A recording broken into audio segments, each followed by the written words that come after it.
उठाया कि भाई इस तरह का काम होना चाहिए। कई लोगों ने बताया कि क्या काम हो रहा है। तो हम आप सब लोगों से यही कहना चाहते हैं, ये महागठबंधन की सरकार नीतीश कुमार जी के नेतृत्व में जो बनी है, आदरणीय लालू जी का जो आशीर्वाद है, और लोग सब लोग मिलकर के जो समाज में अंतिम पैदान पे खड़ा जो समाज, जो बैक बेंचर ऑफ सोसाइटी है, उस गरीब परिवार को हम लोगों को मुख्य धारा में लाने का काम करना है। और एक साल से कुछ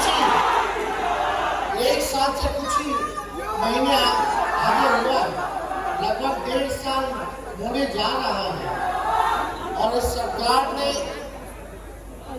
ऐतिहासिक निर्णय लिए जो कि देश में किसी भी राज्य सरकारों ने निर्णय नहीं लिया। वो सरकार, बिहार सरकार है, ऐतिहासिक निर्णय लिया और देश को एक दिशा दिखाने का काम किया। हम सब लोगों की मांग थी पुरानी कि जातीय जनगणना हो पूरे देश में, लेकिन जातीय जनगणना जब प्रधानमंत्री जी से हम लोग मिलने गए तो मना कर दिया गया कि नहीं होगा। उसके बाद हम लोगों ने निर्णय किया कि जाति आधारित गणना हम लोग बिहार में कराएंगे, यानी कास्ट पे सर्वे जो है वो कराने का काम करेंगे। आज के माहौल में कहीं भी अगर विकास की बात आए तो हम लोगों को मानना है कि विकास जो है समाज में जो अंतिम व्यक्ति जो खड़ा है उस तक पहुंचे। उसके लिए बहुत जरूरी था कि आपके पास एक साइंटिफिक डेटा होना चाहिए, आखिर पता चलना चाहिए कि कौन सा परिवार, कौन सा व्यक्ति कितना गरीब है, क्या काम करता है, कौन भूमिहीन है, कौन भीख मांगने वाला है, कौन ठेला चलाने वाला है, कौन दिहाड़ी मजदूर है। तभी हम सरकार जो है उस प्रकार से योजना बना पाएंगे और उन लोगों को हम लोग लाभ पहुंचाने का काम। इस सरकार ने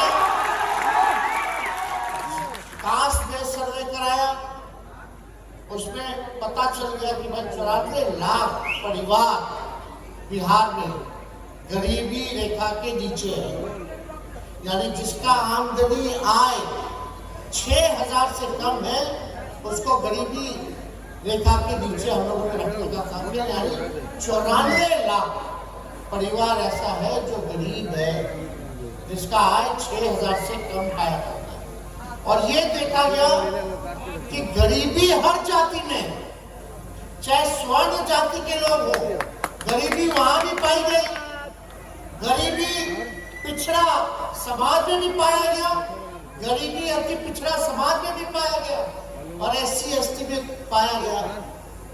तो उस हिसाब से टोटल 94 लाख परिवार जो है उसका सामने आया, और इस हिसाब से हम लोगों को अब उनके लिए योजना बनाना। अब ये बहुत जरूरी था ये सारा चीज पता होने का। तो ये जब आंकड़ा आया तो भारत सरकार के गृह मंत्री आए, मुजफ्फरपुर आए थे, बोले कि ज्यादा लोग बढ़ा दिया। मेन मकसद था काम करने का कि भाई गरीब कौन है, और हम लोग का शुरू से ही मानना था कि गरीबी हर जाति में, और हमको गरीबी से उभारना है तो हमको चिन्हित करना पड़ेगा भाई कौन सा परिवार गरीब है, उनके लिए कल्याणकारी योजना लाए, क्योंकि ये सरकार सामाजिक न्याय के साथ साथ आर्थिक न्याय देने वाली भी सरकार है। इसलिए हमको सबके लिए काम करना है। लेकिन आते हैं जिनका जातिवाद सोच है, भाई हमको कहता है लोग जातिवाद। मेरी बीवी जो है वो ईसाई धर्म की, अगर हम जातिवादी होते तो हम ईसाई धर्म में क्यों शादी करते। लेकिन ये बात कहने के लिए लेकिन अमित शाह आए, उन्होंने कहा कि यादव और मुसलमान मुक्का बढ़ा दिया गया।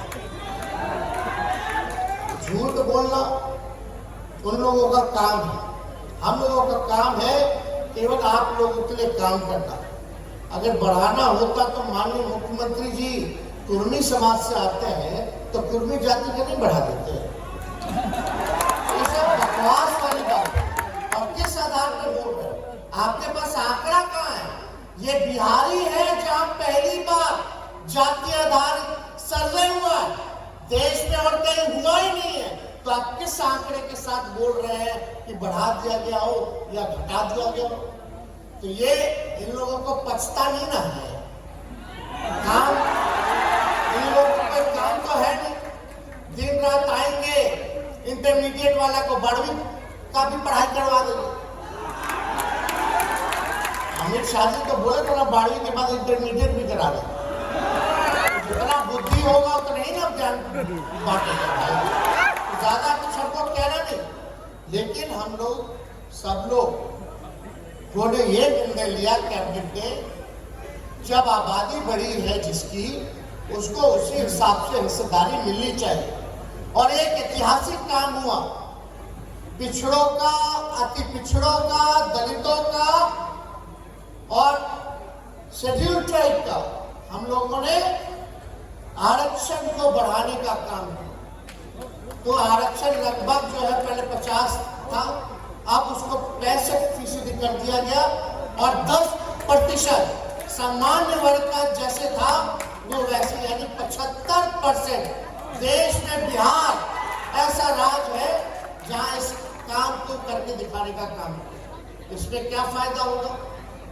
आप लोगों को जितने एजुकेशनल इंस्टीट्यूशंस थे वहां लाभ होगा, गरीब परिवारों को नौकरियों में, बहालियों में आरक्षण हो जाएगा तो उन लोगों को फायदा होगा।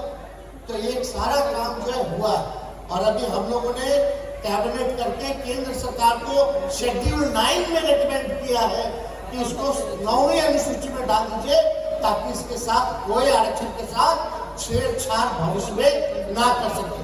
अब आप देखते हैं केंद्र सरकार करता है कि नहीं करता है, अनुसूची में, 9वीं अनुसूची में डालता है कि नहीं डालता, ये देखने वाली बात है। लेकिन इतना बड़ा काम हुआ, सबके लिए हुआ है, सबके लिए काम कर रहा है। अब ये फैसला हुआ जो 94 लाख, ध्यान से सुनिएगा, जो 94 लाख